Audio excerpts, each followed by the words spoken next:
It's been quite a strong December quarter for Huhtamaki PPL, with profits seeing a jump of as much as 75%. What have been the key highlights of the quarter gone by? Let's ask the chairman, Suresh Gupta, who joins us now on the show. Mr. Gupta, morning, and thank you for joining us here on Bloomberg Quint. I understand there has been some rebound in the sales in this quarter, after a muted sort of a sales performance in the June and the September quarter, where the offtake was hurt by demonetization and GST. Just want to understand if we could attribute the 7% growth in the sales only to the lower base of last year, and if you could give us a breakup of this 7% number in terms of the volume growth and the value growth.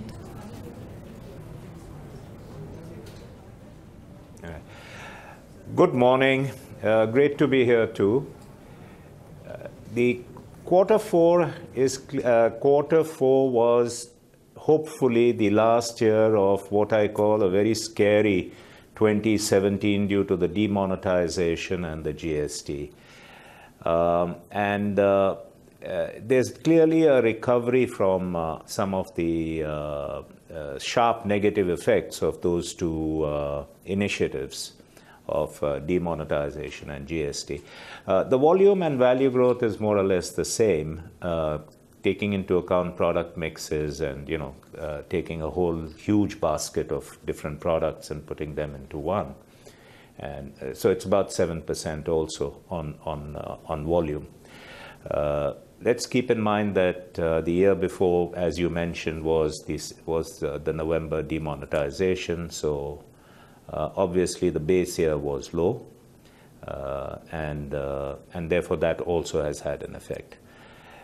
But what is encouraging is that it looks like we are coming out, and the early I can report that the early start of this year seems that the negative impacts of these two initiatives is now receding, and we can look forward with cautious optimism to 2018.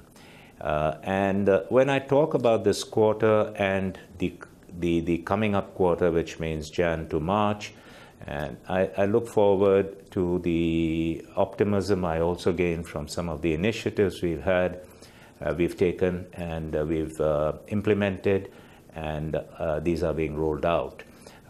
Last year we had commissioned our two factories in Sikkim and Guwahati, so we had a very strong look east policy, look northeast policy. So two new factories which should really be churning out reasonable volumes this year. And in a market which is growing, the northeast has come under a lot of focus from our customers who have set up factories or are enlarging whatever current facilities they have there. To service this fast-growing market. So that's a great initiative. But I'm also very happy to announce that, as the leading player in a high-technology sector of, consumer packaging, because this is packaging which carries food and medicines and things like that to you, and it makes sure that you receive it in a condition which is very good quality.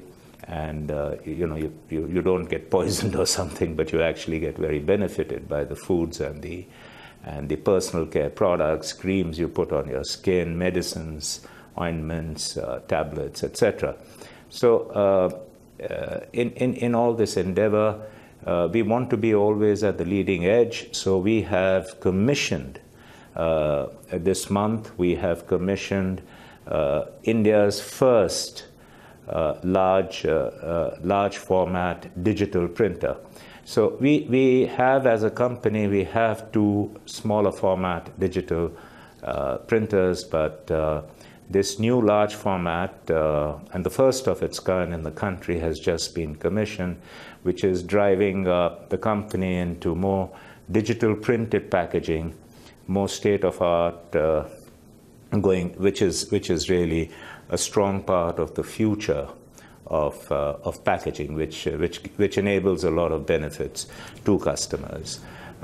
Besides that, our pharmaceutical labeling main factory in Mumbai This was getting a little dated. It was on leased land, and we have decided to shift this factory, and the process has started of shifting it within Bombay, but to a newly built, world-class, absolutely equivalent to the best-in-class pharmaceutical grade packaging factory. Right. So, Mr. Gupta, and that would also be happening this Mr. year. Gupta, if I can come in here, based on your anticipated change in demand trends, are you expecting to make, or are you looking to consciously change your product mix for in 2018? And if you could tell us a little more about what you anticipate with respect to your demand, and how can it change your product mix then?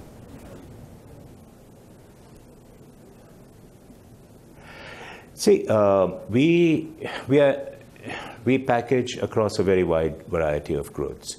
So while our annual sales may be around 2,200 crores, 2,200 crores, this 2,200 crores actually packages goods.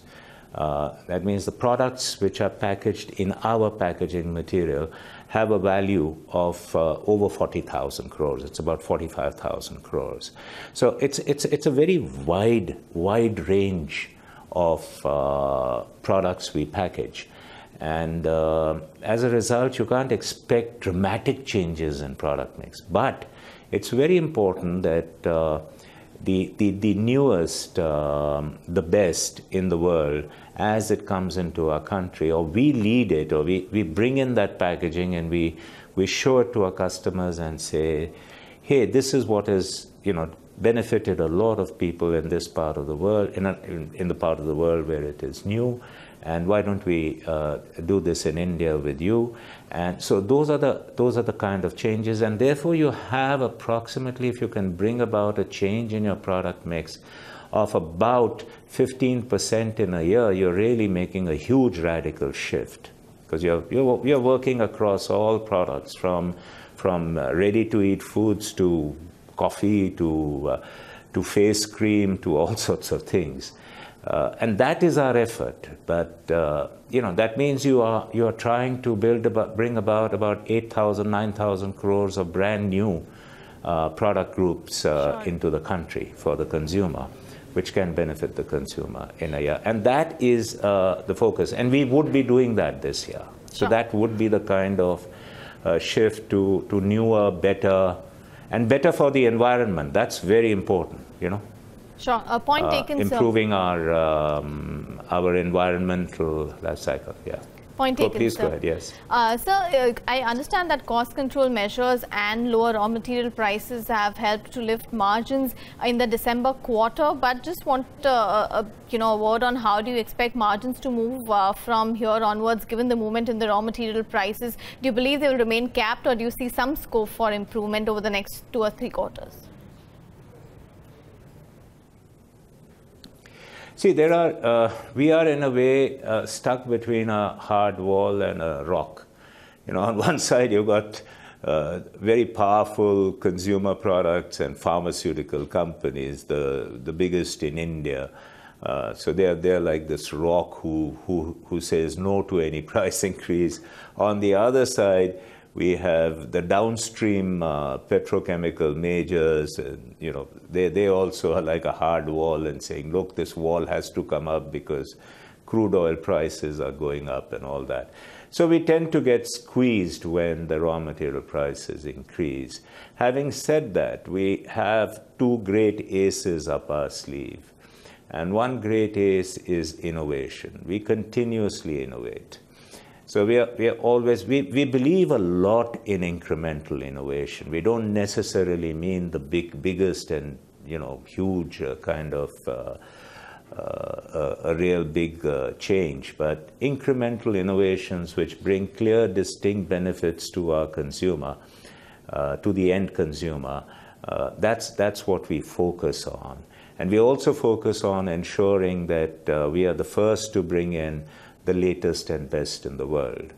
So with that, that takes us out of this price comparison bit. So it loosens the hold this rock and a hardwall have on us, in terms of a kind of being squeezed. That's a continuous war, and it's got to be fought. And it has, one quarter gets affected, one quarter you recover, and then one quarter you improve. That's part and parcel of our life. All right. So what is the corpus as the commodity cycle turns. Right. And so just the last question, I just wanted to understand what is the kind of corpus that you have lined up for CAPEX over the next 2 or 3 years, and also a vote on inorganic growth front as well. Right. First, let me say this. Inorganic growth is something we look at. We are keen on partnering with companies, bringing them into our fold, who bring with them certain specialized skills. So, there's always the entrepreneur who has built a small is beautiful business and is extremely good at the specialization which he works in, and we welcome him into the fold, him or her into the fold, if they so, can see the value of that. And so that's really going to be a part of our strategy for growth. On CAPEX, our policy is simple. On routine CAPEX, that means, sort of renovating our normal production facilities, etc., we spend about 40% of EBITDA.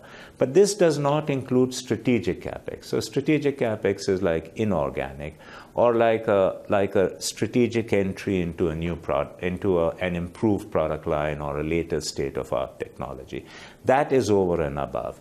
Luckily, we do have a very strong balance sheet. Luckily, our cash flow is strongly positive. So luckily, we do have people who are keen to support us with resources if we so need to make a major to implement a major growth initiative. So I'm quite positive that we will grab what opportunities for growth we have. Of course, we will not do this recklessly. We will be very, very cautious, and we will consider carefully, but once we take a step, then we move forward strongly. As we did just now on the digital, the first in the world, the biggest wide, yeah. Fair enough, Mr. Gupta. Well, thanks for joining us and giving us an outlook on the company, as well as a perspective on the ongoing trends in not only your company, but in the industry as a whole. Of course, we will keep tracking more developments from the company as well, Huhtamaki PPL.